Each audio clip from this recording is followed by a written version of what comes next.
অযোধ্যার রাম মন্দিরে প্রণামী চুরির মামলার তদন্ত যত এগোচ্ছে ততই সামনে আসছে নতুন নতুন চাঞ্চল্যকর তথ্য।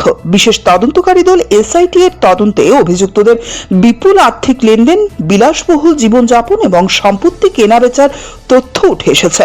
তদন্তকারী সূত্রের দাবি, প্রধান অভিযুক্তদের অন্যতম অবিনাশ শুক্ল, যিনি একসময় পানীয় জল বিক্রি করতেন, মন্দিরে চাকরি পাওয়ার পর স্বল্প সময়ে উল্লেখযোগ্য সম্পদের মালিক হন। জেরায় তিনি চুরির অর্থ দিয়ে ভাইয়ের নামে গাড়ি কেনার কথা স্বীকার করেছেন বলে পুলিশ সূত্রে জানা গেছে।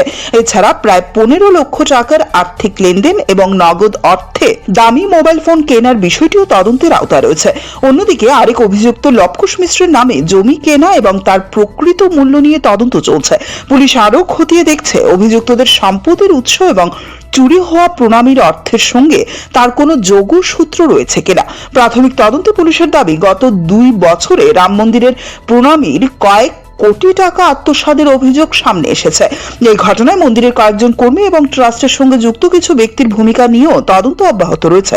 তবে মামলাটি এখনো তদন্তাধীন এবং আদালতে অভিযোগ প্রমাণিত হওয়া বাকি।